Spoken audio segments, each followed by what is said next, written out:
Assalamualaikum, salam sejahtera, Om Swastiastu, semoga semua makhluk berbahagia. Em, Pertama-tama gue mau bilang kenapa gue pakai topi hari ini, karena panas. Enggak sih, bukan karena panas, walaupun emang lagi panas banget nih, udah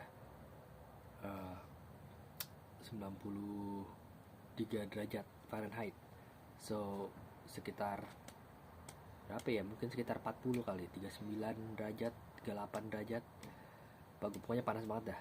Tapi ini udah gak mendingan dibanding sebulan yang lalu. Summernya lagi di mid summer tuh sampai 100, di atas 110 derajat, which is di atas 42 derajat.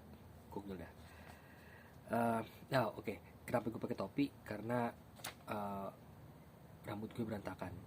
belum cukur rambut. Biasanya sih udah emang berantakan juga, cuman sekarang lebih berantakan lagi. Eh, yang nyukur rambut gue biasanya sih bini. Bini sendiri, lumayan hitung-hitung penghematan, dan dia juga jago motongnya, dan dia juga senang-senang aja, senang hati, istri yang the best.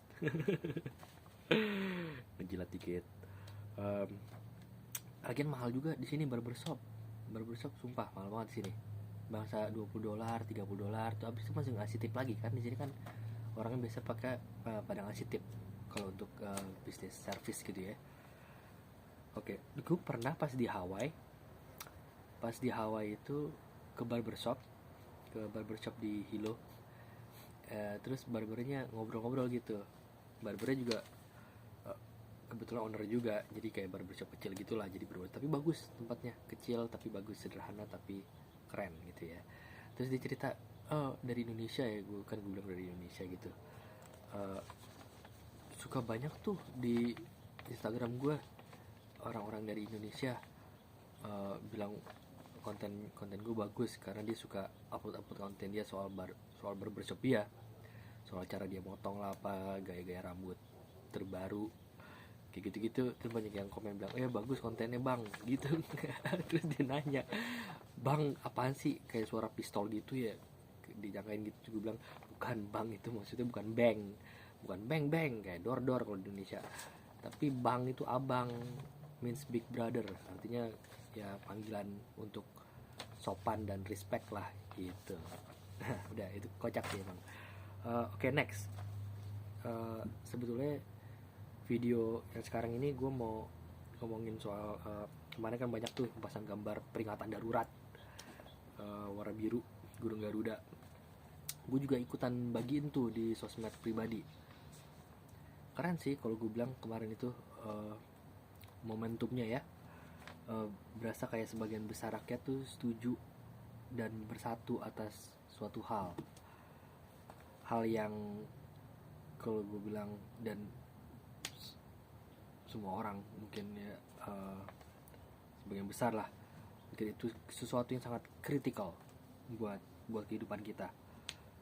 Moga-moga ya para mahasiswa sekarang, bangga gue mahasiswa itu, dan mahasiswa seterusnya bisa tetap kritis dan action menyuarakan hak dan akal sehat.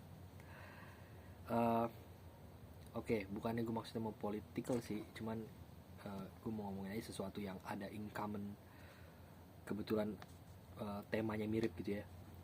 Gue mau ngomongin soal kisru aturan pilkada kemarin. Pertama-tama karena kan itu jatuhnya secara konteks adalah tentang pemilu gitu ya. Awalnya dari kemarin itu jadi kisru gara-gara dari Gibran, kayaknya ya, dari Gibran pas pilpres sama persyaratan usia minimum. Nah kemarin kan mau kayak gitu lagi tuh si Kaisang. Terus orang mungkin berpikir, enak aja lo pikir lo anak presiden. Padahal sih emang iya, emang anak presiden. Tapi untung nggak bisa ya.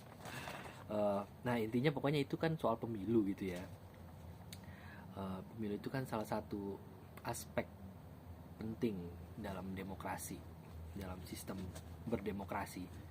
Ya rame lah jadinya. Kebetulan di sini juga mau pemilu nih, pilpres.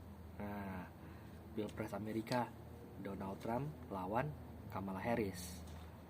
Sebelum Demokrat memutuskan Kamala jadi capres dari Demokrat, sebetulnya tuh kan si Joe Biden tuh yang bakal dicalonin lagi. Tapi mungkin karena doi udah terlalu aki-aki gitu kali ya, jadi mungkin merasa udah gak maksimal, dia mundur tuh dari pencalonan. Jadinya yang dijadiin capres sama Partai Demokrat ya si Kamala.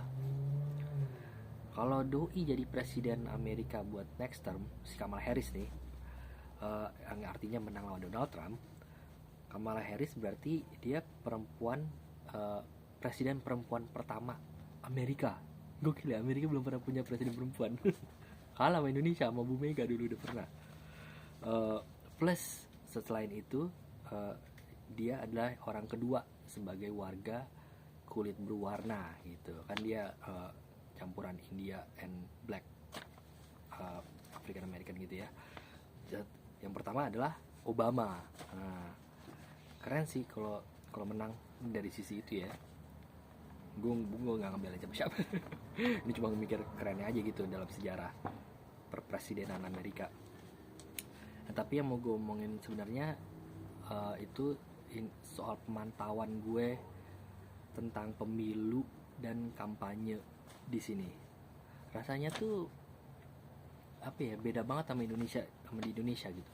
Kalau di Indonesia kan kalau mau pilpres atau mau pilkada kasarnya ya, semua orang tahu kalau lagi musim pemilu gitu. Like orang, hampir setiap orang tahu lah, oh iya ini musim pemilu, ini pemilu bakal mau bulan ini tanggal segini gitu.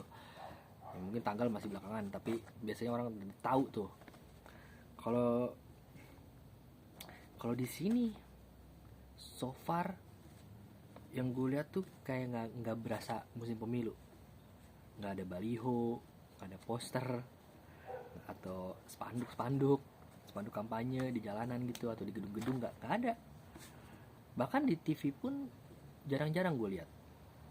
Yang rame tuh ya mungkin kampanye pilpres aja ya, pemilihan presiden, karena kan emang selalu jadi berita utama, itu selalu jadi berita headline news kasarnya untuk pilpres. Tapi kayak kapan votingnya, atau di mana tempatnya, atau proses pendaftarannya kayak gimana, kayak gitu-gitu deh yang emang lebih ke untuk orang harus belajar gitu ya. Itu nggak pernah gue lihat atau jarang-jarang. Mungkin gue aja kali ya katro. Udah pokoknya selain itu yang satu yang agak unik ya menurut gue, di sini pas hari pencoblosan, gue nggak tahu sih mereka nyoblos apa enggak, kayaknya sih mereka nggak nyoblos pakai paku gitu deh. Pokoknya hari pemungutan suara itu mereka nggak libur, jadi nggak libur nasional, dan biasanya itu jatuh hari kerja kan. Jadi orang datangnya bentar-bentar aja nyari waktu gitu. Atau ada juga sih yang bisa lewat by mail, by post gitu. Jadi surat suaranya kita bisa kirim sendiri tuh lewat pos. Lucu ya. Cuman gue nggak tahu deh, menurut gue sih masih agak nggak familiar ya soalnya. Apalagi kalau kita di Indonesia kayaknya rawan manipulasi banget ya kalau kayak gitu. Tapi nggak tahu lah, mungkin emang gitu di sistem. Pokoknya yang menurut gue agak nggak familiar buat gue ya, mungkin agak aneh sih. Itu kok hari pemilu, hari pencoblosan nggak libur gitu loh. Terus tapi lo orang ngarepin orang buat nyoblos. Nah itu sih yang menurut gue agak aneh aja gitu, unik lah menurut gue pribadi ya. Habis kayak masa lo mau nentuin hal yang sepenting itu dalam kehidupan bernegara, yang nyangkut kepentingan semua orang ya, terutama kepentingan diri kita sendiri kan dalam menentukan arah negara gitu. Masa nggak dikasih libur warga negaranya buat nyoblos, tapi disuruh nyoblos tetap. Ada teori sih yang gue dengar tuh dari orang-orang di sini, katanya tuh emang sengaja gitu loh, sengaja nggak diliburin biar orang pada susah buat partisipasi pemilu. Wah kacau juga ya. Emang politik tuh 11-12 kali ya, di mana-mana sama aja. Permainannya tuh ada aja, permainan macem-macem. Mungkin caranya aja yang beda. Tapi yang gue bingung siapa yang diuntungkan gitu loh. Partai mana yang diuntungkan dengan kayak gitu. Artinya kan dua-duanya partai setuju-setuju aja dia nggak libur. Mungkin udah ada kali researchnya atau alasannya. Gue aja yang belum belum sempet baca atau sempet dengar. Ini kan gue cuma ngomongin yang gue lihat doang. Apa Republikan yang diuntungin? Mungkin kalau untuk Republik, mengingat banyak warga kulit berwarna gitu yang juga masuk demografinya kelas pekerja gitu ya, kelas bawah. Mungkin mereka gitu kan susah, mereka bukan bos, bukan bisnis owner gitu, jadi mereka kan susah harus cari minta izin sama perusahaannya atau minta cuti kayak gitu mungkin ya. Jadi agak ribet, orang mikir udahlah gue nggak usah voting gitu kali. Tapi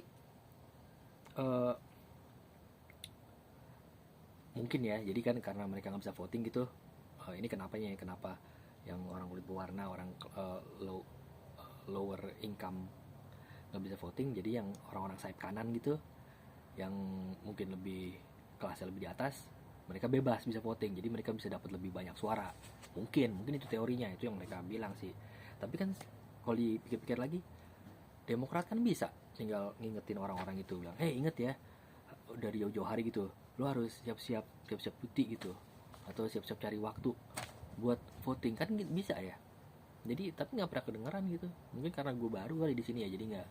Tapi enggak, bini gue yang mereka tuh searching sendiri kayak gitu, mereka yang sadar sendiri. Ya memang harusnya begitu sih, memang harusnya kesadaran sendiri. Tapi kan kalau nggak bisa disamain gitu semua orang, dan apalagi untuk lower class yang working class ya, bukan lower class, working class yang sibuk kerja, mereka sibuk bisa punya sampai 2 kerjaan cuma buat memenuhi kebutuhan sehari-hari. Itu kan kayak gitu kan bagi mereka udahlah sama aja nih mau siapa yang jadi, kan gitu jadinya. Ujung-ujungnya jadi kurang voting suara. Nah, tapi gue bingung yang diuntungkan tuh siapa gitu loh. Itu yang diuntungkan tuh siapa, Republik atau Demokrat? Nah, itu aja sih yang gue bingung. Oke, itu aja. Mungkin nanti bulan November kalau nggak salah pilpresnya Amerika, mungkin gue juga mau ngomongin lebih jauh nanti kalau misalnya udah lebih mendekati hari hanya ya, ada perkembangan apa. Itu aja dulu. Semoga demokrasi di Indonesia dan di mana-mana tetap jaya. So asik gue. Oke, assalamualaikum, salam sejahtera, Om Swastiastu. Semoga semua makhluk berbahagia.